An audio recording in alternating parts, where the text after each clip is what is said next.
All right, well, welcome back to the table. This is a channel where we sit down and discuss God and His church and all things theology, but doing it in a peaceful and loving way, which is possible if you don't believe it. Today, I'm super excited to have with me for the second time on the channel our first repeat customer, Dr. Tom Wadsworth. He's come on before. He's made waves on the internet now, talking about first century gatherings and sort of worship culture not being the reason they've gathered. We're not going to dive completely into the nitty gritty of that. We've already dealt with that in a previous episode. We're going to link that in the show notes in the description down below. But today we wanted to have Dr. Wadsworth on just to discuss some sort of follow-up questions. So I'm going to throw it over to Dr. Wadsworth. Dr. Wadsworth, thank you for coming on. It's great to be here again, Tyler. Looking forward to our discussion. Same here. So, would you just mind introducing us to just some of your work? I know we're gonna link the other show in the notes, but we just somebody they've never heard of you, they never heard of your dissertation, your work.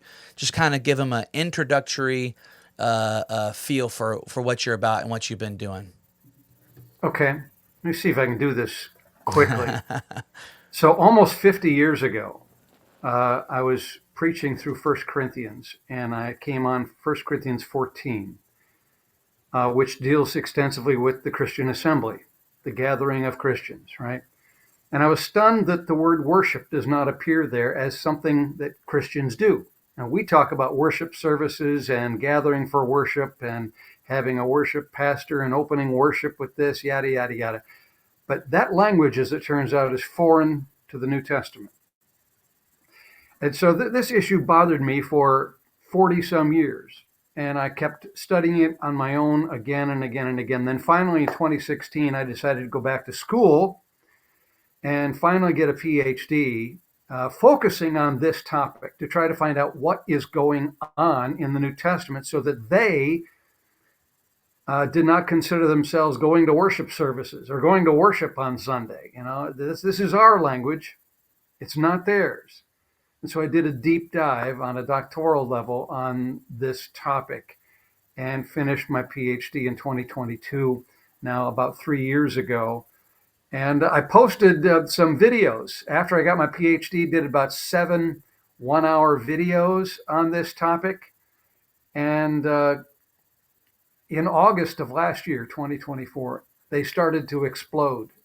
And I think maybe the last time you and I talked, Tyler, they may have had 400,000 views, which is Wow. amazing. But now, Tyler, they're over 750,000 Oh views. my gosh. They're increasing exponentially, thousands more every day. Over 110 countries now have been watching these videos. And it's none of my doing. I just put them up there on YouTube and away they go. So they're touching a nerve. That's my point. And people are finding some answers here to some long-standing problems with church and going to church that I'm just baffled by, but I'm also very grateful for it. And here's basically the two conclusions, what I call them irrefutable, undeniable truths that come from the New Testament that are also radically different than what we do today. Number one is that the New Testament nowhere uses any Greek worship terminology to refer to what Christians did in their assembly, and certainly not to the purpose of those assemblies. And the second thing is that the New Testament does specifically state, Paul in 1 Corinthians 14 and verse 26, that the purpose of everything we do in our assemblies is to build up one another. Now that is radically different than our modern concept of gathering for worship, to come together to do stuff for God, this vertical oriented assembly. But rather, Paul says, no, no, no, no, no, no. He says, everything you do in your assembly must be done to build up one another. In other words, this gathering that they had in the first century was more horizontally oriented, but the one that we have today, the one that we built in virtually every denomination that I know of, Protestant, Catholic, Charismatic, I don't care, is more vertically oriented. So that's, I probably went on too long there. That may be a 2-minute introduction that may help people where we're talking. No, that's great. That's great. It's super helpful. So where we landed at last time was exactly where you said, and so we've been.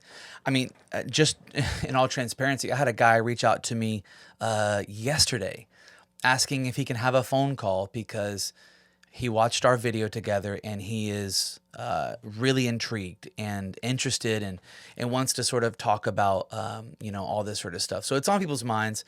They're questioning things, they're asking questions, and so today we'd love to kind of feel out some of the nitty gritty of maybe some of those theological understandings, but then also sort of the practical ministry side of things. Like, okay, so now what do we do? I wanted to go ahead and get something. And before we get into the nitty gritty, I wanted to ask you something. I did not prep you on this because it just popped in my mind. So if you don't know the answer or you don't want to prepare to answer, that's totally fine.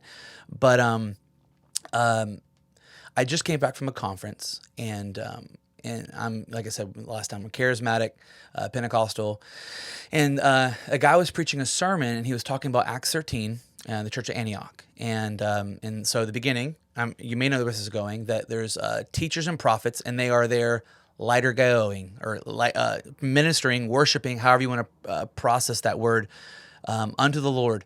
How would you, given your research, interpret what's going on there? Because the interpretation that was used was, man, in the Greek Septuagint, the only other time this is used is the Levites in the temple ministering to God, all that sort of stuff. Based on your research, how would you view that word liturgeo in that context of Acts 13? Yeah, this was a key focus, and this is a good question.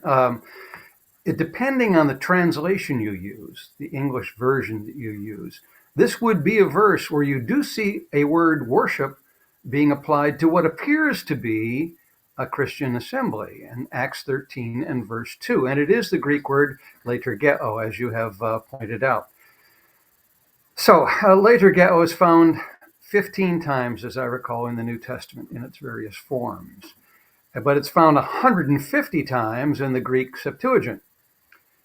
And never is the word translated as worship in all the times it's found in the Old Testament, out of those 150 times.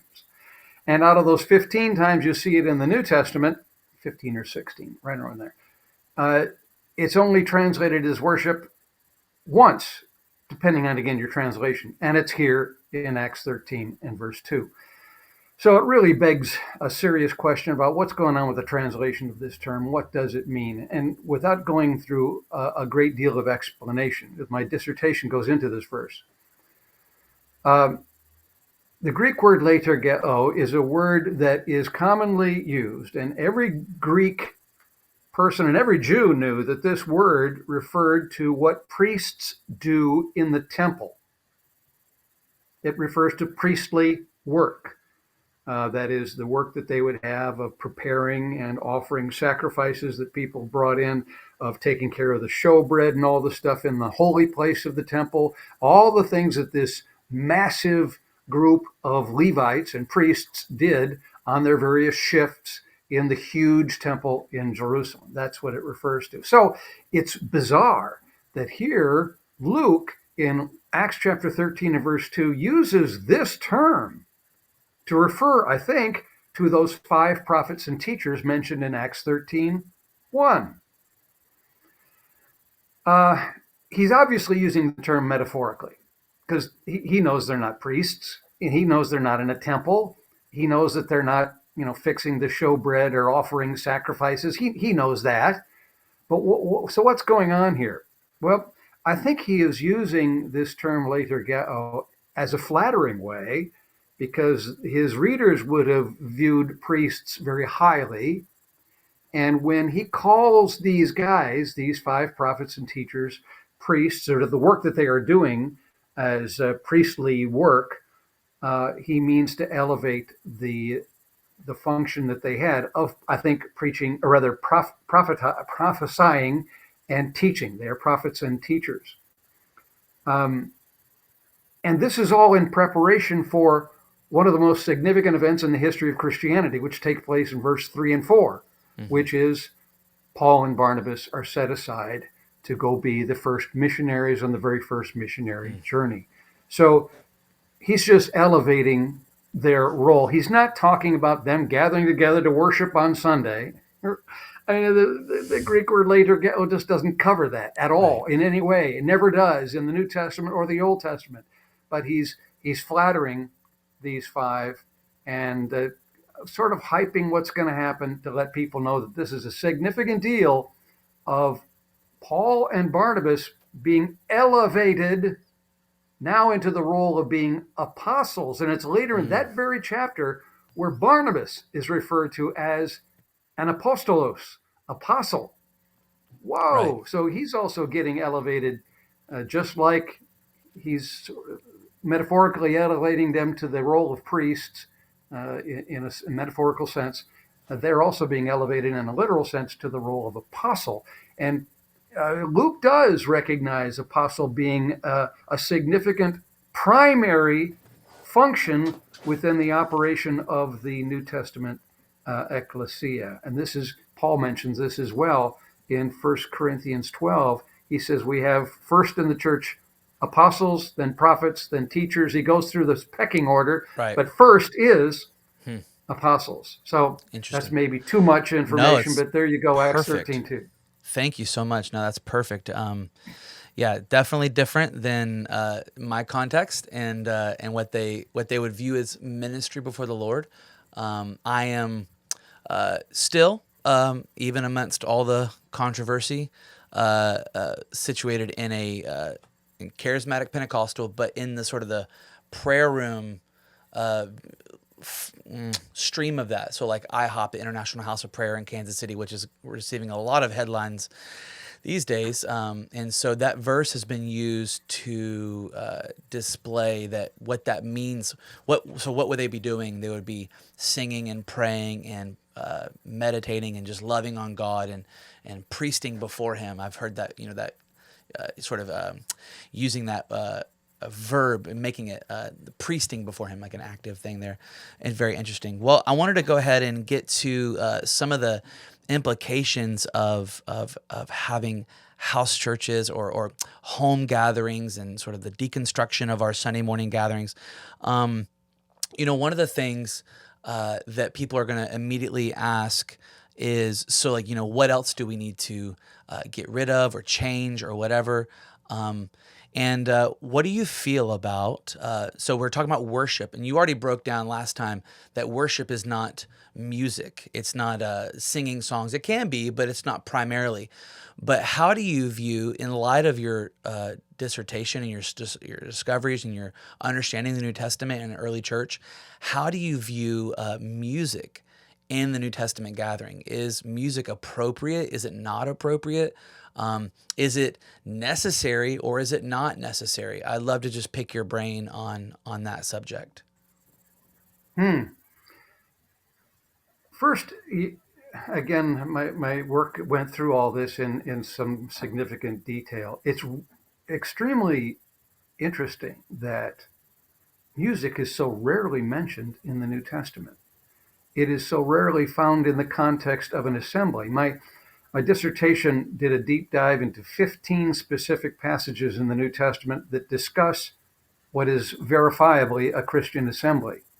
And in 14 of those 15, there's no music mentioned, no singing. But the one where there is some singing mentioned is in 1 Corinthians 14, which is the big chapter. This is the keystone chapter in the entire Bible that deals with the Christian assembly. And there Paul talks about Psalms. In verse 26, this verse that I referred to a little while ago, Paul says, when you come together, whatever you're doing, and he mentions Psalms and prophecy and the other things, but he mentions Psalms there. And back in verse 15, he also mentions singing. And even those are to be done to build up one another. But my point here is that singing and music was a very minor part. We've made it a very major part, especially in the last 30 years with the explosion of worship music, this praise and worship music. It's become massive. We've also kind of done away with horizontal music, and we've totally focused on vertical music, this worship music, Right. as if that's the only right stuff. But to answer your question, what's going on in the New Testament? I think it as a minor part, it's certainly okay, but the point of it is to build up one another. Mm.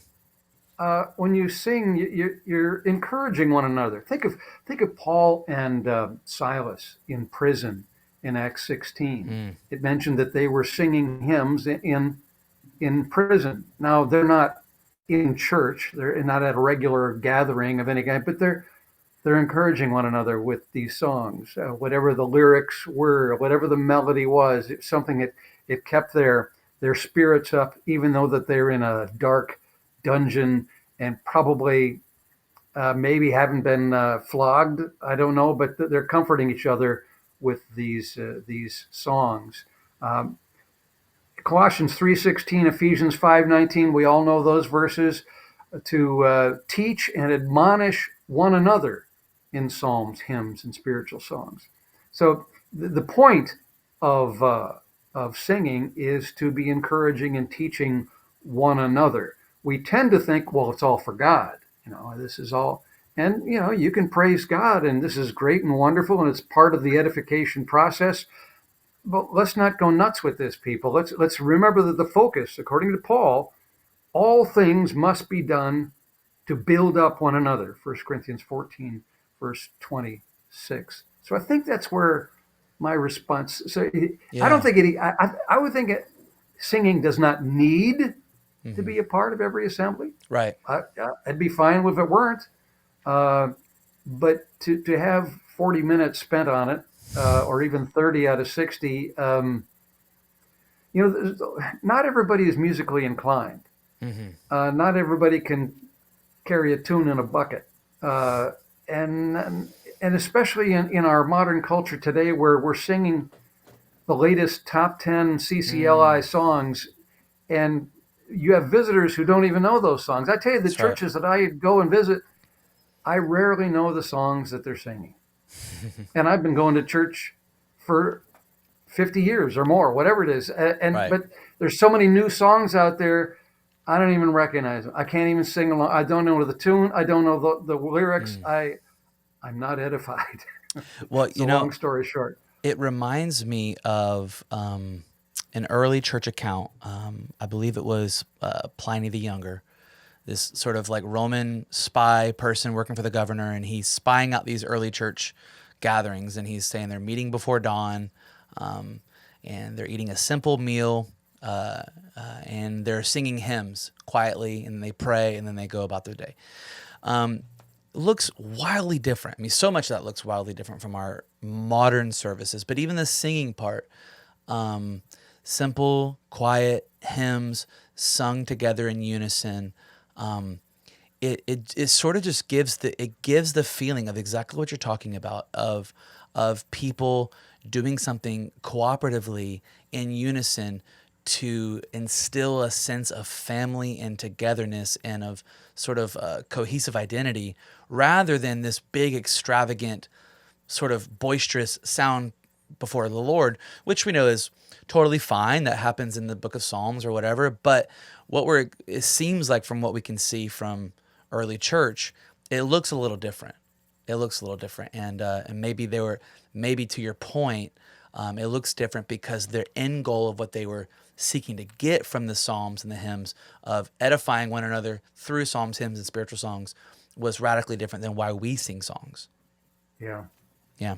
You mentioned an important factor there, Tyler, and it's this home context. Mm-hmm. Uh, when you put the assembly in a house context, which it certainly was in the first, second, and mostly through the third centuries, and that's what the evidence shows. Nobody disagrees with that, by the way. It's a Right. house church environment. That's Right. not that it's wrong not to have it in a house. Get that out of your head. But if you want to understand the role of singing in the first century, Hmm. put yourself in somebody's living room. Mm.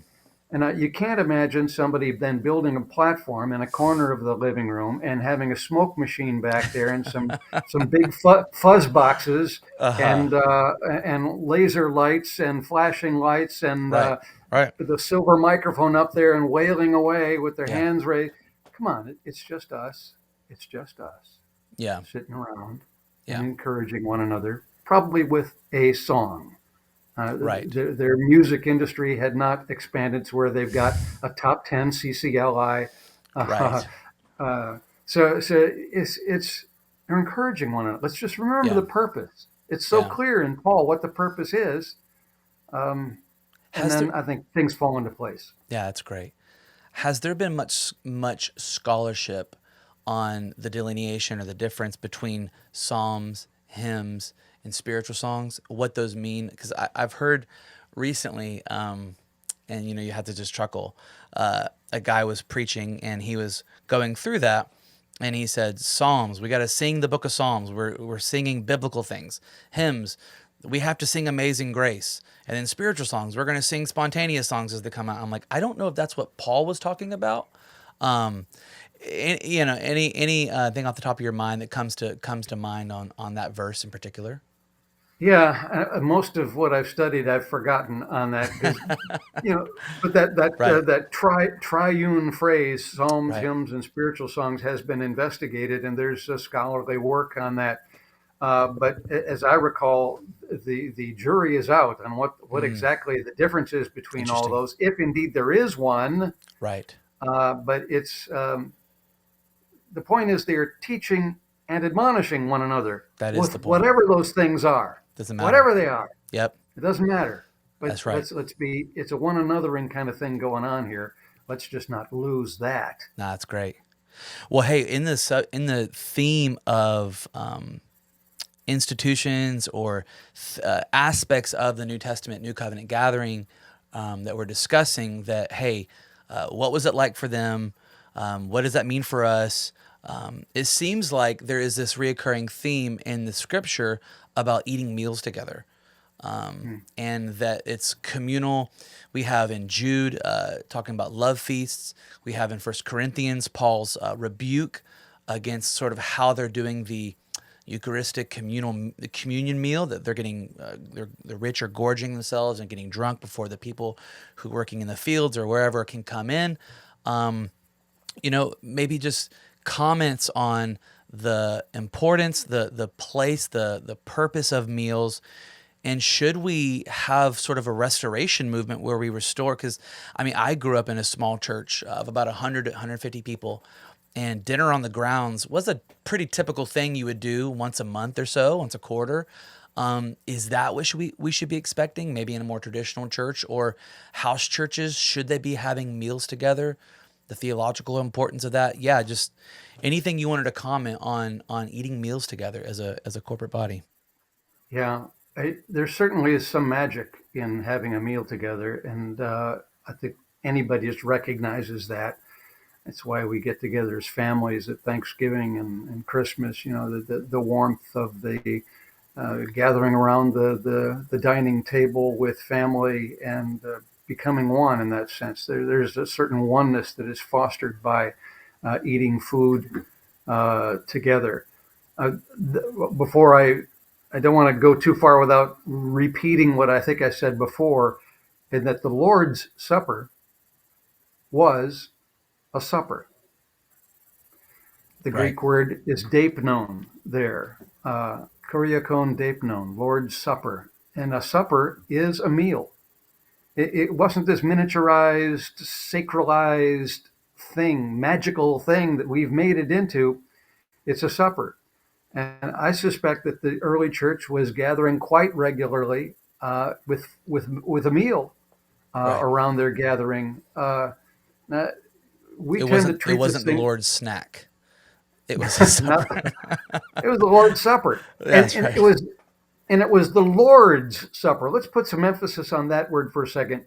which makes it it's not just a regular uh, gathering where people are chowing down, which is what they were doing at Corinth. People were forgetting other people in the assembly. Some people didn't bring some food and they were being neglected. And but if it's the Lord's Supper, then you are going to be concerned about the other people in that group. You're going to make sure that people aren't forgotten, that people do have food to eat with us, and simply aren't going ahead and getting drunk, as what was happening in 1 Corinthians in chapter 11. So it is this communal thing, and it is important. Um, do I think that it should be happening every week? Well, I think it would really would be great if it could. But I Hmm. think it's rather interesting that even by the end of the first century, it seems that the habit of having weekly or regular meals with every gathering seemed to have fallen away. Mm. It just went away. I think as the numbers start to increase, the practicality of feeding a large number of people on a regular, constant basis gets to be very difficult. Hmm. But we just so if you lose the food, Mm. let's not lose the connection that's supposed to be there. Let's not lose the communion between all of Mm. us, this gathering of one another and sharing, whether we're sharing food or not, or whether we're just sharing our own teaching and Mm. admonishing of one another through our songs or through our speech, through our teaching, and whatever is going on. Right. You've made connections before. One of your primary connections for the New Testament is that the moment that the communion meal becomes a sacrifice in which we give back to God. And then then the table which it sits on becomes an altar, and the people who serve that become the priests, and all of a sudden we have temple again. Do you feel like after Constantine, after 313, and sort of like, and then Christianity moves into whatever it is, gymnasiums or whatever buildings they're putting them in, that there begins to be a push to synthesize or synergize what was happening in pagan temples. So we have Paul talking about this in 1 Corinthians, talking about meat sacrificed to idols. So we understand that there is this sort of ritualistic cooking and meat happening in there. Do we see that happening after the conversion of Constantine, after the Edict of Milan? That now there's this try to like we're trying to co-opt the culture of what's already happening in pagan temples, and we're going to have our own sacrifices with that. Is that what's kind of going on? A synergizing of Greek and Roman culture with Christian culture? Uh, yes, but a lot of it had already been started before Mm, Constantine. Constantine okay. is not, he is not the ground zero for that development. Yeah. That got started much earlier. Right. This was originally part of my dissertation, but my dissertation got too long and I had to take out that chapter. And then I subsequently wrote a paper on this and read it at the Evangelical Theological Society conference a couple of years ago. Plus, Mm, that paper is now available on my website at tomwadsworth.com. But somebody was asking me about it just today. Well, what I did there was tried to trace the development of these ideas. And they start to develop as early as the beginning of the second century, where it begins with this idea that the Lord's Supper is a sacrifice mm-hmm, that we offer to God, which is bizarre. That's mm, not a New Testament idea. But mm-mm, once that idea started to take hold, as you mentioned, then the table upon which it sat began to be viewed as an altar. mm-hmm, Then, pretty soon after that, the person who presided over that altar began to be viewed as a priest and was actually called a priest.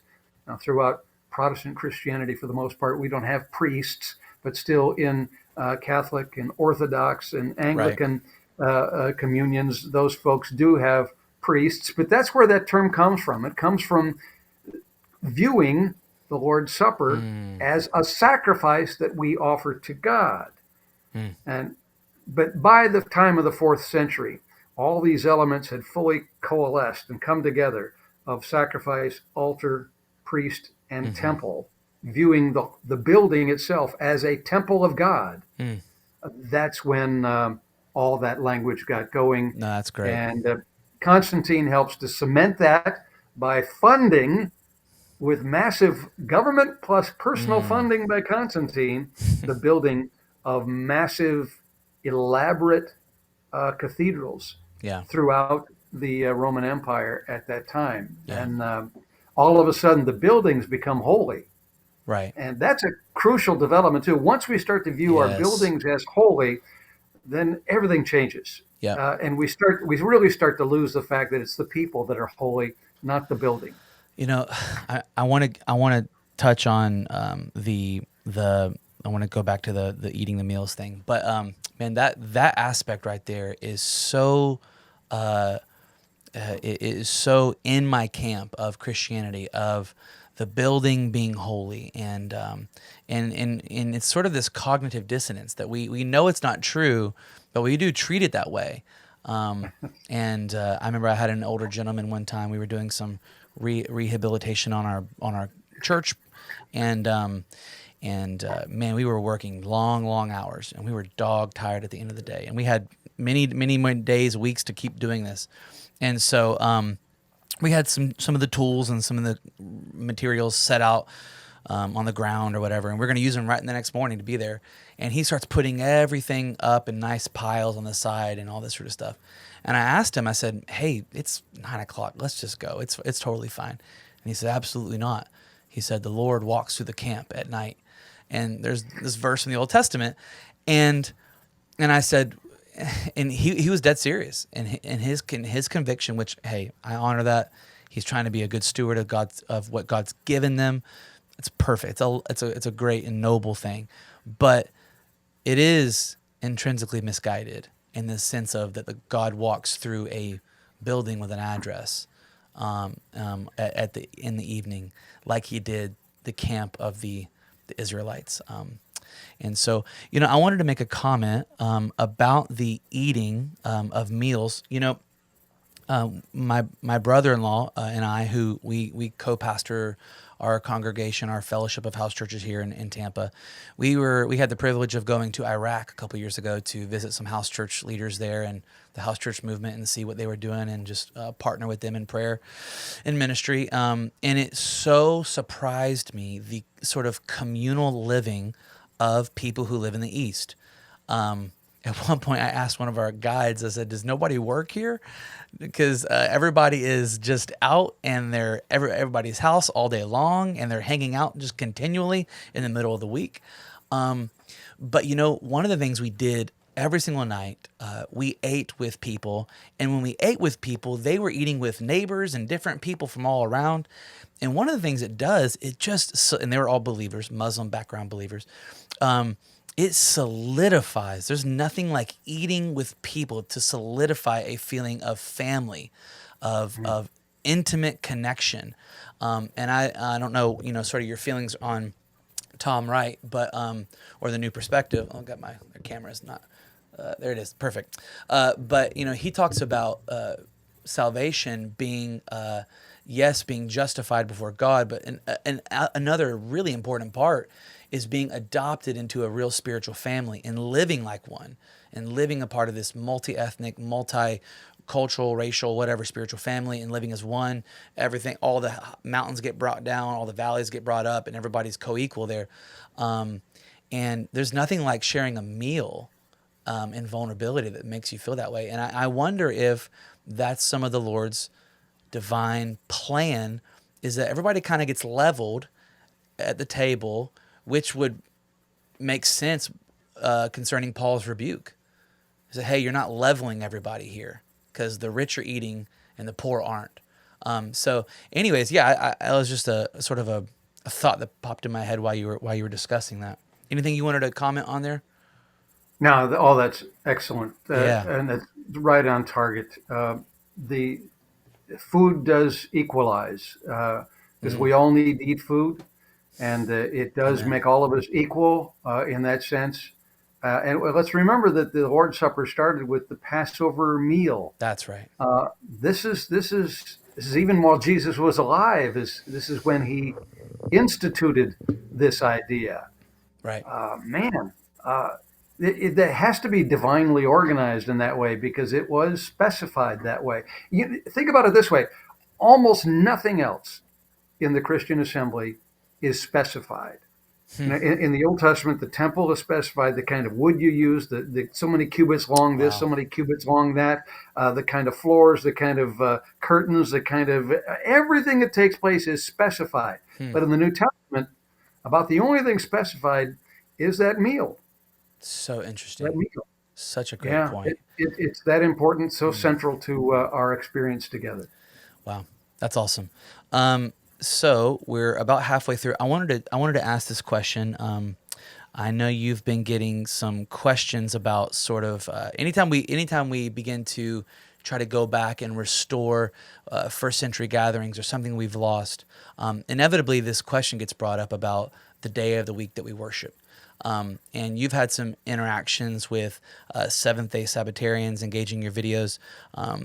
Do you feel like the day of the week is important for the day we worship? Should we take a look at this? My brother-in-law, who I mentioned earlier, he comes from a line of ministers, and they're actually Seventh Day Adventist ministers, and so they meet on Saturday.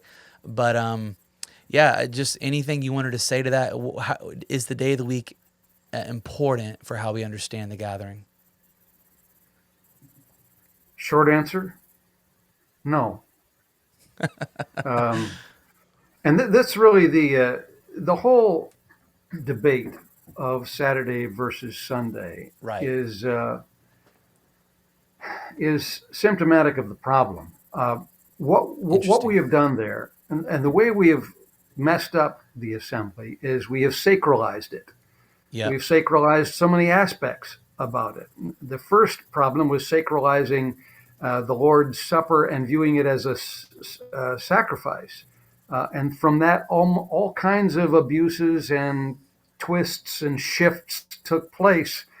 Uh, in the same way, we have sacralized the day. Right. But let's look back biblically at what Sabbath is. It's a day of rest. Hmm.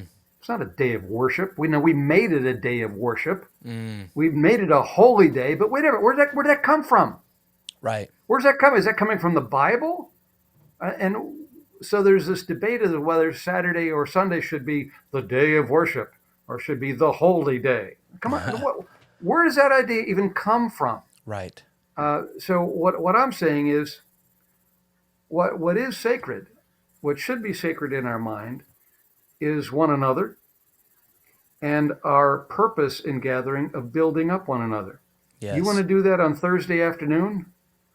Please do. You want to do it on Saturday? Please do. Yeah. Sunday? Okay. But whenever, there's nothing special about the day. Right. This was a really, Tyler, when I was going through my dissertation, especially studying through the book of Acts, I was looking for a holy day. I was looking for a day of worship, looking for this special Christian day. Mm. Man, usually people focus on Acts 20 and verse 7. On the first day of the week when we are gathered together to break bread. Well, I took a closer look at that passage. And starting a few verses earlier, Luke starts to use the word day Hmm. frequently. He says, we spent 5 days in this place, and then we went over for the days of unleavened bread, and we were here for that. And then a couple of days later, we went here. And then on the first day of the week, when we were gathered together to break bread, we did this. And the next day, we did this. Then a couple of days later, we went there. Then a few days after that, we did this and did that for so many days. Hmm. Day, day, day, day, day, day, day, day. And I came away thinking, Luke is not identifying some holy Christian day. He's just Mm. saying the different days that happen on just tracing what happened in Paul's journeys there. That's right. Uh, but yet, all of a sudden, we've made it this special holy day, and oh my goodness, we got to Yeah. do all these things. And let's say you do make it a holy day, and let's say this does come from Acts 20 and verse 7. Any way you look at Acts 20 and verse 7, the events of that day are spread over 2 days Hmm. because it's after midnight when somebody falls out of the window or they have a meal together or what, but it's stretched over. So there's nothing holy about a That's particular right. day there. It's just that what's holy is the gathering of the people and that they're gathering together to build up one another. Interesting. Um, that's the most important thing here. Let's not get so focused on the day. Let's Mm, make sure whatever the day is, whatever the day your group mm, has decided that it's convenient for all of them to get together and build up one yeah. another. I mean, Paul talks about this in Romans 14 about one person observes this day and another person observes this day, and sort of just the idea of Christian liberty, of being able to, whatever day suits you, whatever day you have faith for, whatever. Also, this is something that, like I said, I may pick on my camp too much, but my camp is not immune to. One of the beliefs that I grew up learning about or being taught was the idea of the tongues, the gift of tongues, being the initial physical evidence of the infilling of the Holy Spirit. And it is because several times in the book of Acts, when a person gets saved and the Holy Spirit comes or whatever, they speak in tongues. But nowhere, and there's even actually instances where it sort of doesn't happen, but we kind of ignore those. But nowhere is there a demand or a command, and so it's more of descriptive, not prescriptive, and that's sort of just basic Bible. And I think sometimes we just sort of like throw those basic hermeneutical principles out when we want to confirm our preconceived notions and biases. As okay, is Scripture telling me I need to do this, or is it just describing what happened? And yeah, so I think that's a great point. Well, Tyler, this is a huge point right here, and I think something that I have not addressed directly very much. People want to know what's the right way to do it, to do church, and because they want to do it in the biblical way, and we want to follow the biblical pattern Right. because we don't want to be like those other people who don't follow the pattern. And it begins to be a way that we divide ourselves from everybody else. Yeah, the conclusion I came to after studying afresh all the New Testament evidence on Christian assemblies Mm-hmm. is that what's really, really, really important is that whatever we do, whenever we get together, let's be sure we're doing it to build up one another. That's great. That's the biblical pattern, if you want to call it that. Yep. Now, whether you do so many songs and so many prayers or in a certain order, baloney, it's not that important. What's important is that when we get together, we're encouraging and strengthening one another so that we're better next week than we were this week. Right. The Christian disciples need to be disciples. They're not just Right. to be the way they used to be. They're supposed to be getting stronger, becoming teachers and elders and spiritual leaders and wise, understanding people that other people look up to. Mm. But I think we've lost that. This gets to another question that I wanted to sort of like kick around a little bit. Is sort of the pitfalls of small gatherings, or even just, I'll say this, small gathering ideology, because it's a thing, right? At least we're in the house church ecosphere, and so I sit with a lot of or talk to a lot of people who do house church, and I'll just say, and I'd love to hear your thoughts. One of the pitfalls that I find in sort of the house church environment is, how did that person come to house church environment? How did they come to that conviction? And I'll just be honest with you. To your point, most of the time, or not most of the time, but when I've experienced people who've come to house church because they're frustrated and they're angry, or they're judgmental or doing whatever, or they feel like they have sort of some sort of like elevated understanding of church, that's how they come to it. Usually it doesn't last very long. This is sort of elitist mentality, versus the people who are reading their New Testament, or maybe they just feel God impress upon them. I feel like I want to do it this way. It matches what I feel the Lord is saying to me, or what I'm reading in the New Testament, my convictions. And it's sort of the difference between starting out in the negative or starting out in the positive, the affirmative, of I want to affirm this rather than push back on that. And it's the people who have said, I am resisting big church and I'm going to go this way, that I've just seen it um, it becomes the main topic of their conversations in their house church communities. It becomes sort of what sets them apart instead of being born again by blood and water and living united with Christ, that being what sets them apart. It's we're doing church the right way. Um, and yeah, versus the people who just say, you know what, I just want to do this because I feel it's what the scriptures say, and I want to do it humbly, walk peaceably with all people, and I don't want to judge anybody else. I'll share my opinion, but we're just going. And those are such a different breed, and we've had to wrestle through that as we've planted house church pastors and shepherds. There's a natural inclination to feel a little rebellious and feel like we have it the right way. And I just want to caution anybody who's watching, or any people in my orbit. I'm like, man, I just feel like you're setting yourself up for failure when we start sort of from the negative versus the affirmative. Is there any other Yeah. pitfalls you've seen in the house church community, or if you wanted to comment on that? Well, that's a big one, and it deserves some more attention, because I see it as well in the Mm-hmm. house church community. People want to feel like they're right, and Right. maybe they equally want to feel like everybody else is wrong. That's right. There's some pride in Mm-hmm. being the only right Yeah. ones. Mm-hmm. Well, stop that. Let's stop Right. that. I think once, if really you are gathering together to build up one another, eventually you'll come to a point in your spiritual growth that you realize that that kind of judgmentalism and arrogance is not is not Christian. Right. It does not. It's not in concert with the fruits of the spirit. Yeah. It's the opposite thereof. Mm-hmm. What people want to see is people who are gracious and open, and I respect my brothers and sisters who meet in a cathedral. Mm-hmm. I respect them who meet in whatever kind of. Yes, I wouldn't want to meet in that kind of environment myself, but Mm-hmm.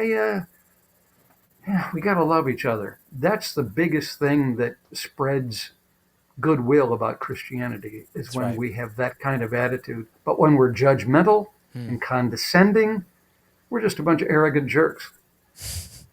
Yeah, I think you're probably not going to get this reference, but when I was in high school, there was a type of person who wore all black, and they had long hair, and they were called emo kids. I don't know if you know what that means or not, but and they prided themselves on the statement of nobody gets me, nobody gets me. And I was like, and my response was, you don't want anybody to get you. And I feel like the house church community can kind of be the same. It's like nobody gets us. And I was like, you're not making it easy for them to understand. But we were just my wife and I think I talked to you about this over email. We were just in Scotland, in the UK, abroad, and we were ministering and meeting different house church communities and micro churches, and so cool. And we met one in Scotland that, man, we just felt such an affinity for. A beautiful, beautiful community planted right in the heart of Glasgow there, and ministering to the poor, the broken, the destitute. But when I would be with them in their gatherings, they did not have a haughty spirit at all. In fact, they had actually partnered with, traditional churches to minister in Scotland. And I'm just like, that's what I want Oh, right there. That's what I there you want. go. You're doing the expression for what, like Paul says, you have faith for, but you're not despising your brothers who are not doing that way. And I just thought it was an incredible testimony. Yeah, very good. Yes. But let me switch topics just a little Sure. bit here. The question is, what are some problems you see in Mm-hmm. small group gatherings? One that popped up to me just yesterday. I got an email from somebody who saw my videos in, I believe it was South Wales, since we're in the Hey, Scotland, since we're over England there. area. Yeah. Yeah. We're right there. But somebody wanted to take what I've been saying in my videos and put it into practice. And so he's trying it with his church, a relatively small church, uh, and where they and the way they did it, where they changed the chairs into a circle, and they only had maybe about 25 people in Okay. that particular gathering. Uh, but then they wanted to encourage other people to speak. and not just Hmm. have one person stand up and blast away and you can all go home now. But Right. it was this real sharing and Hmm. discussion oriented thing. But the problem that happened was one of the persons started to dominate. Hmm. And I do see this as Hmm. a practical problem that does happen in house churches and any kind of church gathering that is in a small group, That's right. is the possibility of somebody dominating. But Definitely. with good, strong, wise, gentle, spiritual leadership, we can deal with that. We Yeah. can even call the person aside and say, "Hey, I really appreciated your comments. There's so much dead on. We love you very much, but we got to hear from other people too. So do what Yeah. you can to minimize what you're saying, or to consolidate what you're saying just to a few words, and then let's listen to what other people, how other people react to what you're saying, so That that this is easily done, right?" easily done. It's just it does some it requires something that we just don't do in the modern Western church, and that is healthy biblical discipleship and confrontation. We just don't really do it. And so this is, right now we have, oh, I don't want to say the wrong number. I think we have 12 or 13 house churches. We're in the process of planting about 4 or 5 more. And so we go through, we allow we mandate our shepherds to go through a training process, where we train them. And that's one of the things we disciple them in is how to cultivate a healthy and safe environment for everybody to play. Because when somebody's dominating, it's not safe, and other people just are going to shut down or whatever. And so we look at the role of the elder, shepherd, whatever you want to call it, as sort of when you take your kids bowling and you put the little guardrails down, and they are there to sort of keep things. Number one, primarily keep it orthodox, keep it clean, keep it orthodox, keep the theology clean.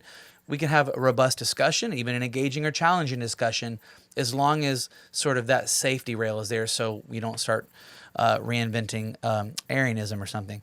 The second thing would be relational dynamics, and this would fall into that. So whether somebody has offense towards another brother, hey, we restore them in a spirit of gentleness, or we James 5 confess your sins to one another so that healing would come.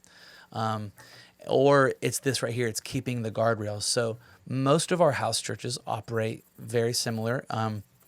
The shepherd will bring something, a topic, a discussion, a Bible verse, and then sort of kick the can out there, and they allow people to, and they just kind of guide the process.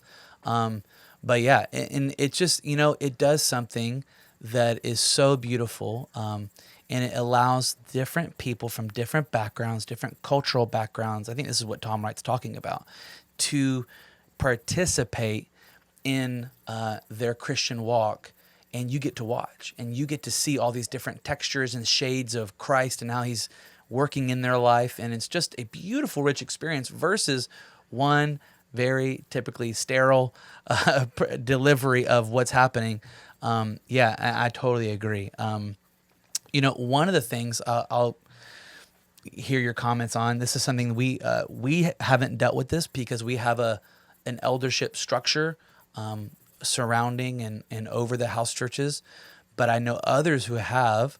Is once a when house churches are really amorphous and sort of just not really well structured in leadership, there can be abuse that can happen, just like any church. But now there's really no leadership over which that abuse can come under discipline. And so I'm walking with a couple right now who was in a sort of house church type environment. They thought they were the ones who were right.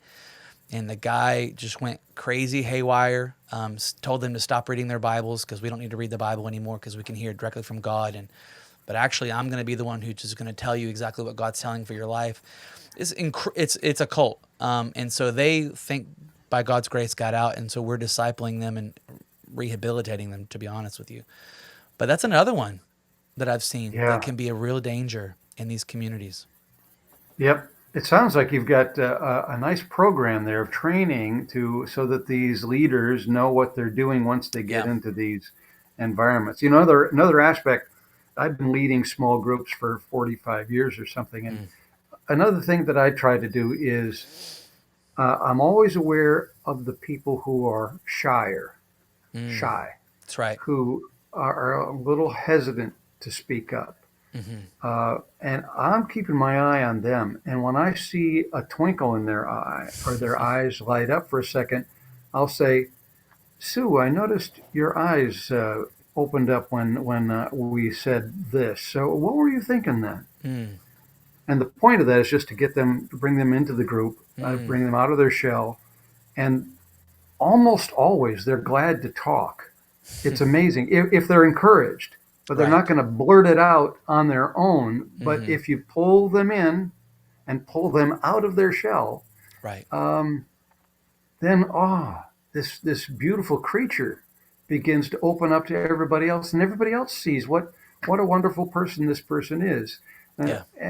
and so then the community comes together. Then we start to grow. This is one anothering. This Mm, is building relationships. They're bonding together. This is amazing. yeah. Uh, this That's instead perfect. of the opposite thing is going to church is sitting in pews and around a couple hundred people all staring to the front, and then when you're done, you walk out. It I don't. causes I you. don't. Yeah, no, I totally agree. It causes you too to take more responsibility for your own personal faith versus when you're sitting in a seat in this power differential between you and the clergy, and he speaks at you because you're not really capable of understanding the Word of God. So he speaks to you. We're still in the Catholic system here. He speaks to Mm-hmm. you because he's going to tell you how to do it, and you're going to sit there and you're going to listen. Versus, I think it's a much more powerful reality. And I have anecdotal evidence, and I feel like I have scriptural evidence of when a person is sitting in a living room and they are in real time wrestling with their faith. They are working out their own salvation. They're and doing it with brothers and sisters. And what do you feel that verse means? And how what are you seeing here? What have you done this week that how has God worked in your life this week? It number one, it empowers the person to actually live their faith versus, I mean, honestly, most seeker sensitive churches are no different than a movie theater. It's something you go, you sit, it's very comfortable, you get your coffee, you listen to the talk and the worship team, and then you leave. Well, movies don't encourage us to sort of wrestle with reality or wrestle with our Christian walk, but sitting in a conversation will force you to. And I think that's one of the huge strong points that we've seen from those living room environments. Yep. When people interact verbally, that's Yes. when growth is taking place. They are really struggling and engaging with whatever the topic or scripture is of the day, and something happens. Something happened this week. That Here's another drawback or problem in Mm, small churches. In a group that I've been in, there's a guy who is kind of a little hard to take because sometimes when he speaks up, it's a little bit um, haughty, mm, and it's just the way he is, and he's in yeah. his 80s, and but he's just a little hard to take. Um, and I've learned it too, and he's also takes a while to get his point out, and so but when he starts to talk, I know let's be quiet, let's give him space, Hmm. let's let him express himself, Hmm. and in that process, we're all learning to be patient So and good. compassionate and loving in a way that if we were to cut him off or just to run it, you try to run him out or something, that doesn't. Nobody wins, but we Yes. all win when we in that situation start to love him in spite of who he Mm. is, because we all have flaws that we sometimes people have a hard Amen. time taking. So you learn that this is Christian grace and kindness to one another. 101. My wife certainly Yep. tells me my flaws for sure that she says are difficult to live with. Um, no, I totally agree. And, I think it's one of those things. This has been one of I said it a second ago, I'll say it again. It's one of the biggest things we realized as pastors. We did the traditional church for a while. And then when we switched to uh, living room environments, it was one of the biggest hurdles for people to sort of get over was how to deal with other people. Because sort of the Anglo-Saxon American West, we just are very individualistic, rugged individualism, John Wayne Christianity, where we are just our own man. We're going to do it ourselves. We're a lone wolf, and nobody tells me what to do. I don't have to deal with anybody else. But that's not how it is in the New Testament. And that's not, and you're going to get culture shock when you get in the living room because you're going to have to deal with, like you said, personalities, and it will produce long suffering, endurance. Love is patient, kind, enduring all things. And so it actually forces you to live the Christian life in a way that the Sunday morning just doesn't. You know, the last 4 minutes of our conversation, I think, are monumental. And Mm, I don't know that I've had this particular conversation before with others, but mm, it's so important, and that's very. why house churches or small group gatherings are so critically Yeah. uh, developmental for growth in people. We don't like to have to deal with other people's failings, but that's the problem, people. We need to deal with that. This Yeah. is a real world that we live in. Yeah. Nobody's perfect. We have to deal with each other's failings. That's right. So bear with one another, as Paul says. Be Right. compassionate with one another. Comfort one another. Take care of one another.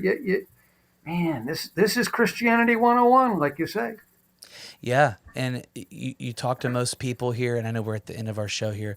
You talk to most people and who are in traditional church, and most people have probably a lot of people. I'll say this have probably never had an issue or a concern or an offense or something that somebody rubbed them the wrong way, and then they did the Matthew 18 thing, where they sit down and they discuss with somebody because it's just so much easier to just go somewhere else. But I think we talked about this last time.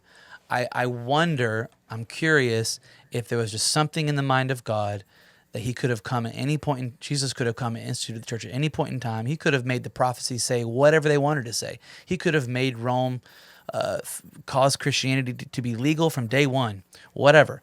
But he chose a time where it was the gathering was going to be resigned to a living room, had to be forced in a living room. And I wonder if there are just unique things about doing life in a living room, doing a gathering of believers, the ecclesia, in a living room that are intrinsic to the Christian life, like all we're talking about, bearing one another. You have to see one another, restoring one another, bearing, shouldering one another's burdens, and living in forgiveness and all that sort of stuff. When in the modern day, if you get offended, there's a church 3 minutes down the road, you go to that one. But also in the first century, there was probably no other house churches within walking distance because there wasn't that many of them. And so you really were resigned to the one that was near you, and so I think we've just lost sight of how the church was birthed. And I wonder if how the church was birthed was indicative of how she was supposed to live. But yeah, so anyways, well, Dr. Wadsworth, it's been a pleasure. Is there anything you wanted to just wrap the show up with or say, any last minute comments or thoughts that are on your mind? It's been an honor to have you. An hour has flown by. Well, there is one story that came to mind while you're just talking there, Perfect. Tyler, about this importance of talking to one another. I I'm I live in the hometown of Ronald Reagan. Okay, that'll make some people very angry, but deal with it. And so I do some speeches now and then on Reagan history, Hmm. and I did one just a week ago talking about Reagan and the Cold War. If everybody remembers, for decades there was a Cold War between the United States and the Soviet Union, and Mm-hmm. the threat of nuclear disaster. Everybody's arming up with weapons and bigger missiles and going over intercontinental and blowing up city. All this was a big threat, huge. And it finally, Reagan reaches out to the Soviet Mm-hmm. leader with Brezhnev in 1981, I think it was. But Brezhnev dies, and then he reaches out to Yuri Andropov, but he dies. And then he reaches out to Konstantin Chernenko, and he dies. Then finally, here comes Mikhail Gorbachev, Mm-hmm. and he reaches out to him to talk to him, sends him personal letters, and finally they get together for 4 different personal summits where they met in different places around the world and talked to one another. And Interesting. Reagan made this statement. I think it was at their fourth summit when Reagan is visiting Gorbachev in Red Square in Moscow. These two former enemies who had the Wow. potential to annihilate one another. And somebody asked Reagan, well, how did you have this success with it? And Reagan stood there with Gorbachev and put his arm around him. It's the fact that we can stand here like this as friends now and not talk about one another, but talk to one another. So And important. that's how the Cold War ended Hmm. and the threat of nuclear disaster went away. Now, you can personalize this in a small group. Instead of talking about each other outside of the assembly, let's talk Hmm. to and with one another, and let's build this relationship of peace and harmony where we all grow. It's a win win, folks. It reminds me of that verse in Galatians where Paul is ending, and it's this really strange verse at the end of his one of his talks there, and he says, talking about how they should restore one another and be gentle. He says, "Lest you bite, chew, and devour one another," and it's this Hmm. warning against consuming one another, and yeah, so great place to end this. Fantastic Yeah. conversation. Well, thank you guys. You can find we'll link Dr. Wadsworth YouTube channel in the link below, or the channel below. Oh, have you had any progress with publication or finding a publisher for your book since we've last talked? Uh, no, still working on it. All right. Still working on it. Hope I have something positive to talk about here in a few weeks. That's awesome. That's awesome. All righty, guys. Well, we'll catch you guys later. See you later. Bye.